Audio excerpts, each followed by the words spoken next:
Oh, baby, Goodnights, how y'all doing? Andrew Santino's in the building. Yo, give it up for him.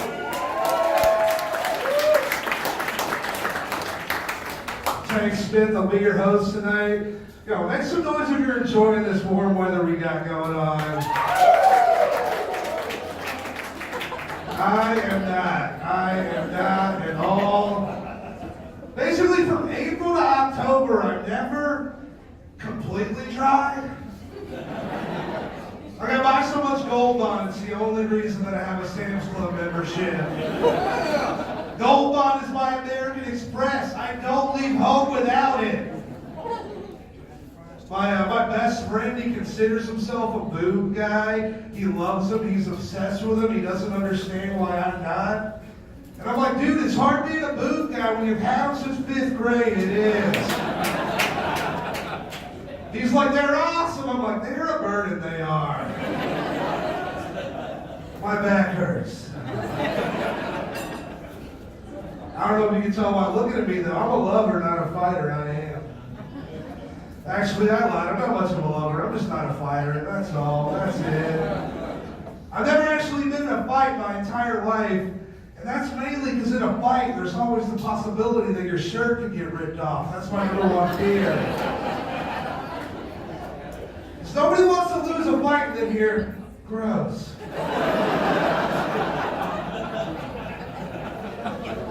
I feel like if I wasn't a fight, though, first thing I do every time, take my shirt off. You guessed it.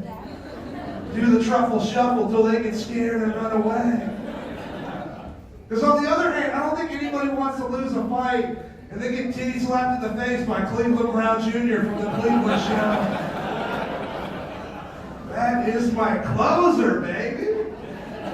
I won the fight, I stand over, vigorously make a motorboat me. It's a power move. If they don't want to do it, it is. I'm body positive, though. My friends aren't. They roast me all the time. Yeah, at least once a week, they tell me that I look like a young Bill Cosby if he ate all of his victims. Is that accurate?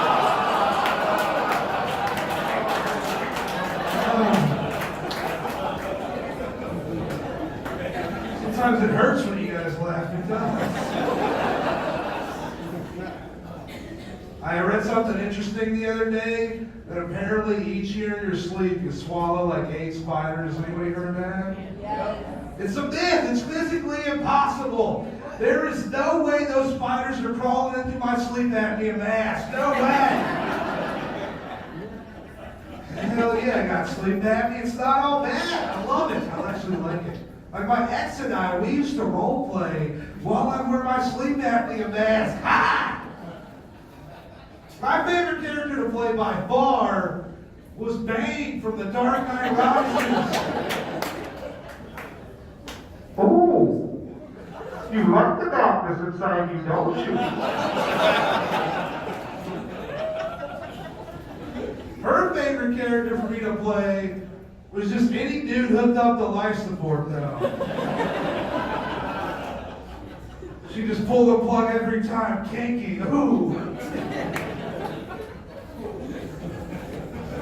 I had a cold last week. I didn't know if I was going to make it. Anybody ever think they're going to die from a stuffy nose? Oh, man. Like, if I go out, don't tell them it was a stuffy nose. Tell them I got shot or something, please. I was so congested I couldn't hear it on my left ear, so I started Googling how to make your ear pop. First suggestion, simple, hold your nose, blow out of your nose, did not work. Second suggestion, hold your nose, blow out of your nose while swallowing at the same time. I wasn't that coordinated. I couldn't do it. It was tough. The last suggestion said it worked every time was to get a friend to put their lips around your nostrils, creating an airtight seal, and for your friend to gently blow until your ear pops. And I saw this and my first thought was like, I don't have good friends. I feel like there's no scenario where I can go up to my friends and be like, hey Steve, I know. I know my nose is running right now. I know. Well, could you just come over here? I'm going to lay down on my back. I don't have a shirt on. Don't worry about it. Well, could you just put your lips just softly around my nostrils, creating an airtight seal, that's important. And gently but with conviction, blow until my ear pops or I have an orgasm. Can you feel that? You blow long enough, something's happening. That's all I'm saying. I have a roommate right now. He's a white dude. He's cool. We got that like Gary Bertier and Julius from Remember the Titans vibe. And every time I see his mom, I'm like, you're getting a hug. You're getting a hug. His biggest problem right now is that he's addicted to weed. Yeah, I don't know how to feel about it because he's one of my best friends, but he's also my best customer at the same time. He's paying both of our rents. It's lovely. He really has no idea. Like I knew he was really addicted when he tried to come up with a code word for weed. He's like, bro, don't sell me anything unless I say jacuzzi first. He's like, jacuzzi, I need an eighth. I'm like, bro, that was 2 seconds. That was... But here you go. Like as his friend, I don't want to sell it to him. He's addicted. What is a small business owner who prides himself on customer service? I don't have a choice. I want customers down. Every day is like jacuzzi. I'm like, dude, this isn't working. Let's change it. Let's do that. Instead of jacuzzi, let's use the N-word, hard R.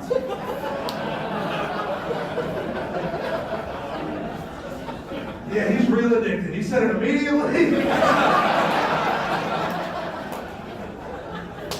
He didn't even hesitate. That hurt my feelings a little bit.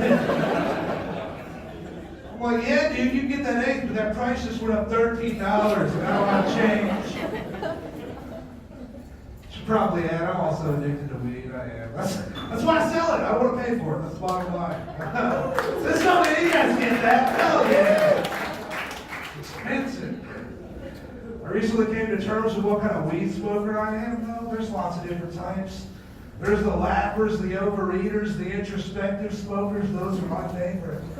They get stoned and say stuff like, yo, what if we put Pop Rocks in Pop-Tarts and called them Pop-Pop-Tarts?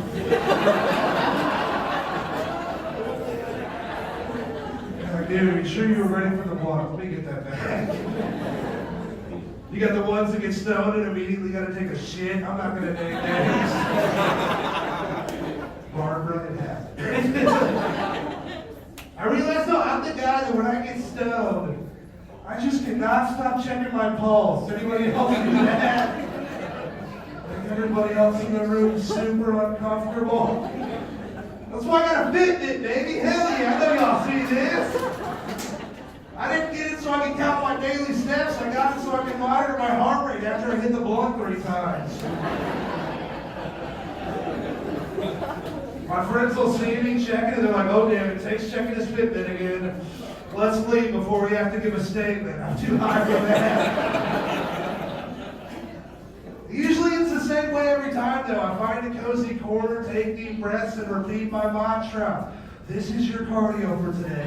This is your cardio for today. This is your cardio for today. Been writing a lot of poetry lately? I have, yeah.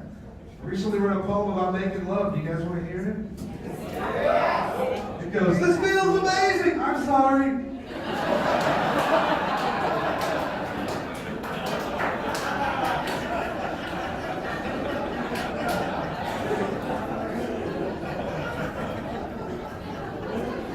It's in real time, guys. That is. I'm a country music fan. Anybody else? Where y'all at? Oh my yes! I love country music, guys. I do. I listen to it strategically, though. Only during traffic stops. Yeah.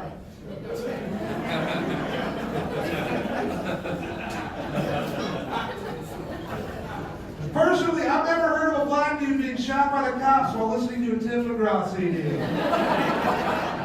It's never happened ever. And it doesn't matter what you look like. I'm talking like possibly Hispanic to 80% cacao. That entire spectrum. If you get pulled over and you're listening to country music, at worst you're getting a warning, and that's the new friend. They can't have it. It does happen. Personally, I use a Garden Roast Greatest Hits CD as my expecto patronum for police officers. I got pulled over the other day as a cop's walking up to my car, pop in the CD, go to track number 2, Friends in Low Places, classic. Roll down the window and I start singing. Blame it all on my roots. I showed up at boots. Oh, officer, he's just like, and ruined your black tie. We just duetted the rest of the song, hugged it out. He's like, dude, you're good to go. It works every single time. It's amazing. Unless it's a black cop, you don't want to do that. He will shoot you.